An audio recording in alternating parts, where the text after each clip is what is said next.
Thank you very much, Mr. Sylvester, and the first 7 minutes goes to Ms. Vandenbeld. Thank you, and thank you very much for being here again today. Just to address some of the things that we have heard from other witnesses.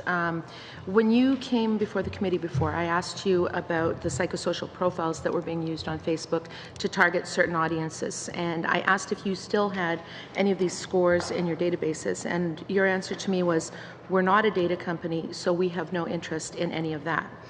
When I asked Mr. Vickery about that, he said, quote, "They have a great deal of interest in data. There is data within that hard drive that I provided to you guys that proves many of his statements there incorrect.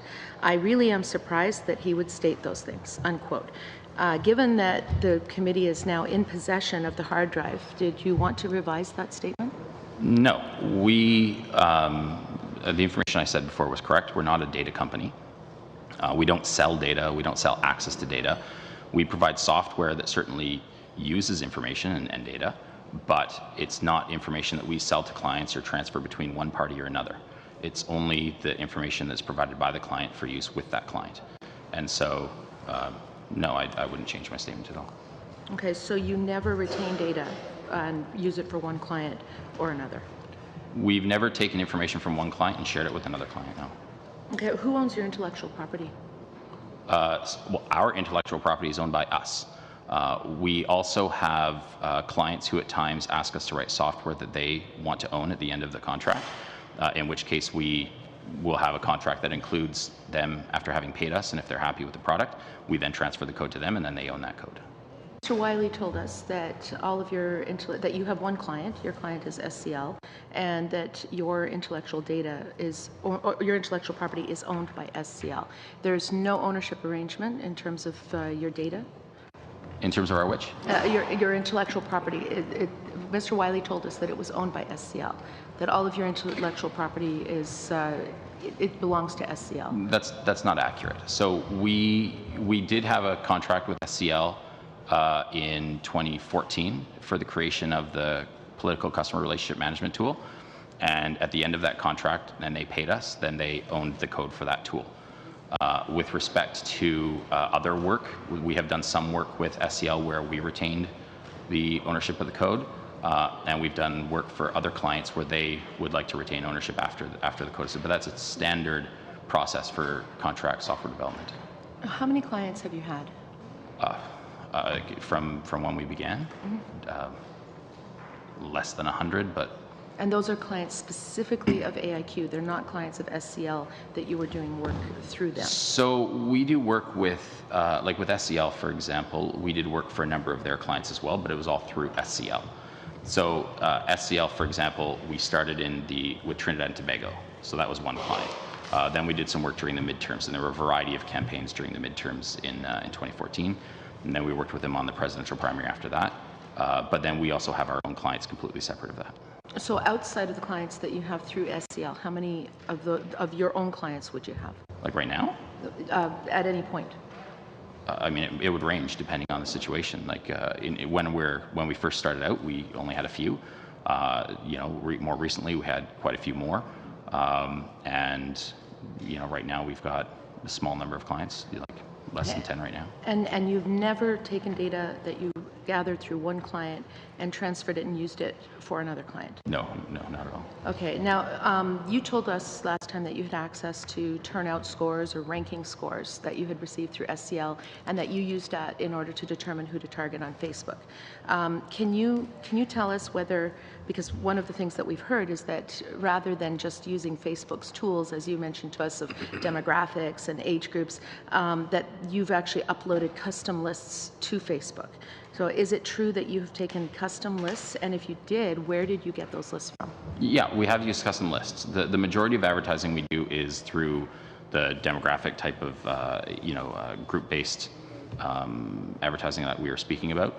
We have taken lists from clients and uploaded it to Facebook or Google in order to advertise to those lists. So those lists might be things like volunteers. If you're trying to advertise to people who might have come and said they would be a volunteer, to remind them how important it is to volunteer, you might send that message. You might also use that in Facebook to expand your audience, so that when you upload that first audience, and start advertising to it, you can then or you use like a lookalike audience. So it makes the audience bigger based on what Facebook believes is connected to all that. And so we'll do that as well. Have you ever used the same custom list for more than one client? So during our work with SCL, I can't be certain that they didn't provide us the same list for 2 different clients, but because we did, a considerable amount of advertising with them, I'd have to double check, and I don't have access to Facebook right now to be able to do that. But when I do, I'll look into that. But that wouldn't have been at the same time, so it would have been perfectly allowed if it did take place. I'm not certain if it did or didn't. With respect to Brexit or anything like that, no, we've never used the same list. So you would not have used the same custom list for 2 clients during, for instance, the Brexit campaign? Not at all. So every list was completely different? So we did, yes, and we did custom audiences like that for Vote Leave, but we didn't use those for any of the other clients. And those custom lists, were those based on psychosocial profiles with data that was gathered by SCL? No, none of the information that SCL ever used or provided to us was used in anything to do with Brexit. So you're maintaining that the way that you targeted people was largely through Facebook's own tools, where you could just go through, or through lists that were provided by volunteers or others from SCL? Are we talking about in terms of Brexit? In targeting, in your campaigns, in the targeting campaigns that you've done? So the information that we used in providing advertising services to SCL's clients would have been only from information that was provided by those clients or by SCL for those clients.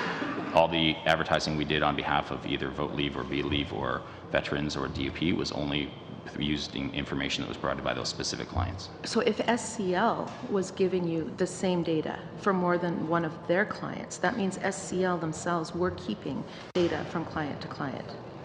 Well, in the United States, so for example, in one election, you might use information that is required to be kept separate for that particular election, but they theoretically could have used that list again in another election later on. It is possible. So you were using data, you were targeting people on Facebook, you were given data through SCL, and you knew that SCL was using the same data for multiple clients, and yet you never questioned where that data came from or whether or not there was some link between those, or whether they were maintaining data they shouldn't have maintained, but from client to client. All of the information that we received from SCL was in the form of a list that was consistent with what a regular voter list would look like. And so they would give us a list, for example, of names and email addresses for a campaign. And these are people who lived in that area that campaign was going on, and something that they would be legally entitled to, just as you get a list from Elections Canada. It's just they would have created a smaller version of that and given it to us. Unfortunately, we've got to go to Ms.